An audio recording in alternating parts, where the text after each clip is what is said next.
out all through the 50s and 60s, trying to figure out spread patterns for biological warfare. No reason that they would stop that, because as the chemicals changed, they needed to know that their distribution methods were still effective. And a lot of the new chemicals, the long-chain molecules that they're using in the and the protein molecules that they're using in the nerve gases, would not be able to be sprayed the same way as a more crude gas like mustard gas or something. So they're continuously using various different techniques to improve.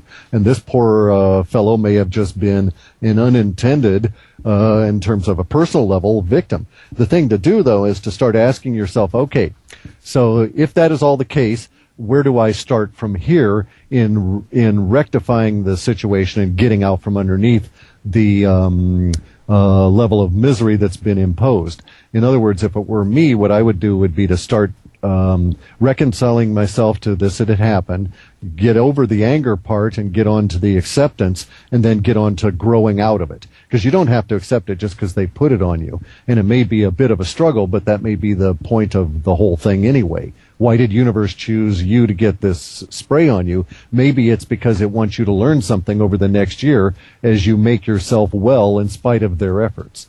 Make sense? Absolutely. Absolutely. Yeah, it does. And doesn't cyanide make your breath smell like almonds? Or arsenic? It's an arsenic compound.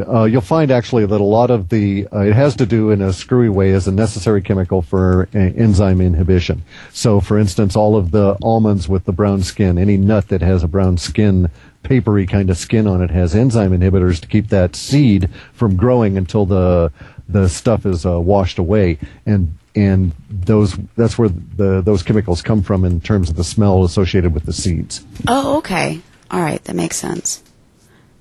Do we have another caller? Absolutely. Let's go to, these aren't screened, so let's go to 203. 203, welcome to the broadcast. What's your name? Hi, my name is Jeremy. Jeremy, welcome to the broadcast. You're on with Clif High. Hi, thanks for having me on. I used to work at different liquid manufacturing facilities. The Juicy Juice Corporation was one of them. And I noticed a strange incident happened when there were certain government agents came in, and they actually conducted almost a raid of sorts into our factory, and they said that by the FDA designation, they had to add certain additives to our juice products, and so basically, they wouldn't tell us what this chemical was, but they said we had to, by law, keep it under wraps, and we had to add this additive to the product. They said it was just something to enhance the safety of it, but we later found out that a lot of the distribution centers that were getting the juice, that they had customers complaining that they became very sick. Some of them developed skin rashes and lesions, and they attributed what year was this? 1993. And where were you regionally when this happened? Which plant? This was in Greenville, South Carolina. Oh, okay, all right. Interesting, yeah. But hey, look, I mean, we've got weird connections here, okay? The estimable reptile of great age, Donald Rumsfeld, was for one period of time, he was the Minister of War for the United States. They call him well, anyway, he was the Minister of War, but he was also at one point, he was the head of a company producing an effort to get an ant poison accepted as an artificial sweetener. And they bribed a bunch of politicians, the others they owned, and we were allowed to have ant poison as artificial sweetener, and we called it all aspartame and NutraSweet. So the idea that the government is in cahoots with the production of mind control and physical changes in our body is a huge conspiracy to get your mind wrapped around, but you see it everywhere, and you see it at huge levels. So, for instance, Why should the government involve themselves in a juicy juice factory? That's one of these why questions I don't answer, but I'll ask a why question. Why should they be involved in that? Well, probably for the same reason that the United Nations promotes what's that guy's name? Benjamin Cream and the great Maitreya next Messiah. The United Nations, using donated dollars, is publishing all of the propaganda material for what they probably will think will be the next religion. So they're out there doing weird stuff. So it doesn't surprise me that they're monkeying with the juice, especially since they tried to get everybody to accept drinking aspartame day in and day out. And that is some nasty stuff. I mean, I know from a laboratory experiment that it takes 108 degrees and it'll break down into formalin and formaldehyde, among other chemicals. Well, Cherie was at the doctor the other day, and he gave her some anti-inflammatories, and on the box it said, now with aspartame. Yep. Yes. Supposedly aspartame makes these things stronger or something like that. Has an anti-inflammatory effect. Yeah, but it's ridiculous. It is ridiculous. They're putting it in the medicines now. Yeah. We'll also look for the new one, xylitol, and all the chlorinated sugars. The issue has to do with how the molecules in your body work and that kind of thing, and why they would use particular approaches. So you can do some things to actually boost yourself up against the occasional introduction into your system of some of these chemicals. And you can do these things by providing your body the basic chemicals that it needs to have an effective immune system and a good functioning system. And you have to assume that you're not getting those kind of nutrients from a standard American diet, and you're going to have to work at it. Otherwise, you're going to get into what the standard American diet produces, which is a very sad state. I'm sorry, go ahead. What is the standard American diet? It's sad. Fast Very food, sad. high fats, Lots of salt, meat. sugar. Yeah, the basic food groups of French fries, milkshakes and energy drinks. So energy drinks should never be touched. No one should ever drink those energy drinks. Not only are they putting in the artificial sweeteners, which who knows how those react with them, but the mineral supplements that they put into those things and the vitamins that they put in, claiming that they're doing you good, are being interfered with by the very stimulants, the guarana, the yerba mate, the caffeine, and all the other elements that they're putting in as well. And it's a designed progression of a drug.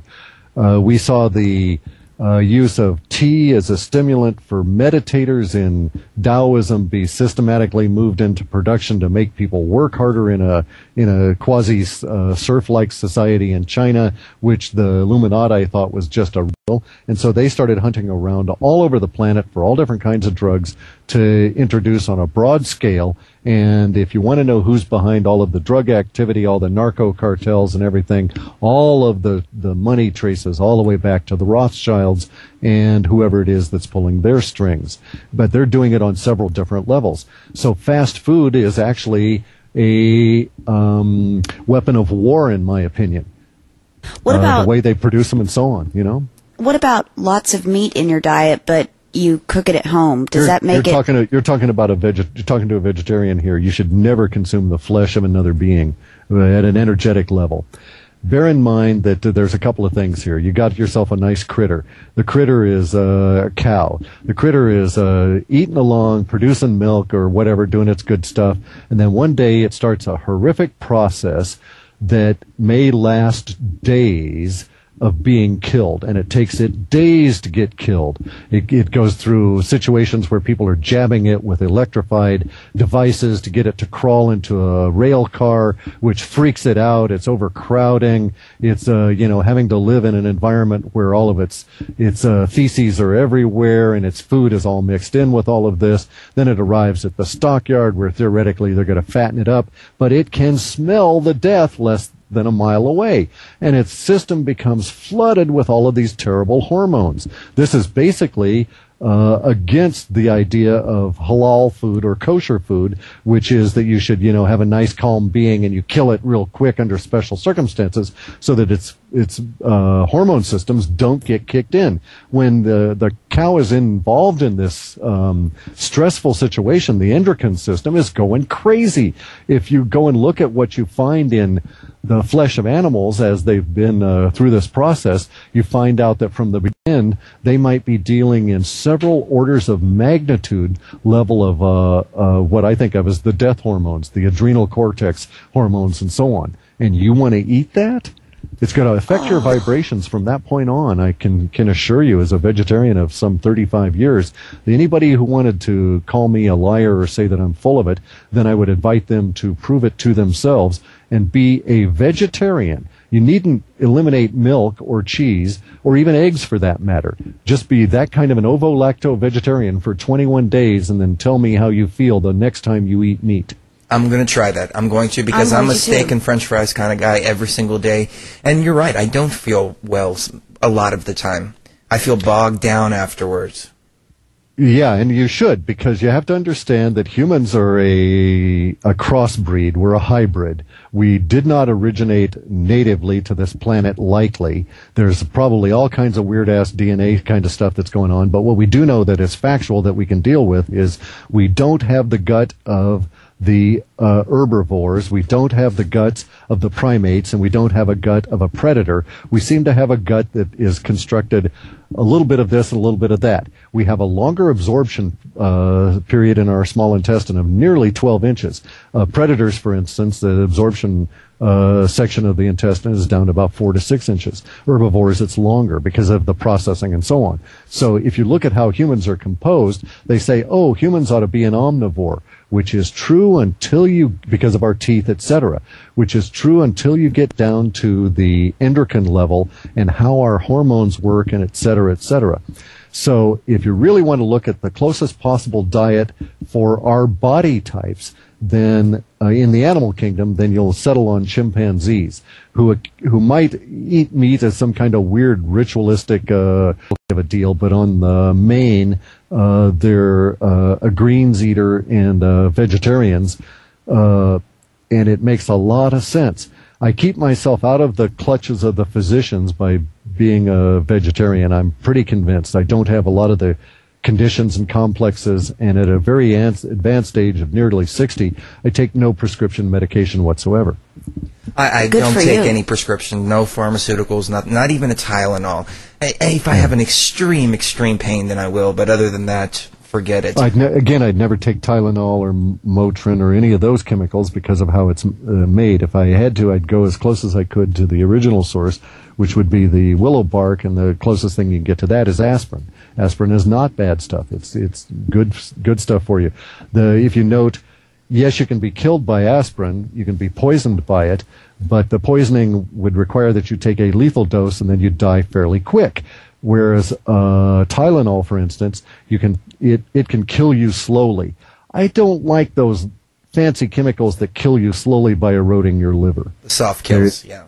Correct. Yes. Yeah. Let's do this. Let's take one more call and then take a quick break, and then I want to pick your brain a little bit about the entheogens. I don't want to keep you too long, though, because you've been more than gracious with your time. But let's go to, I don't know if I'm pronouncing this right, Kandek? Is that how you pronounce it? 304, you're on the air. Are you talking Dead Poet? Yes, you're on. Yeah, I've got Kandek on my screen.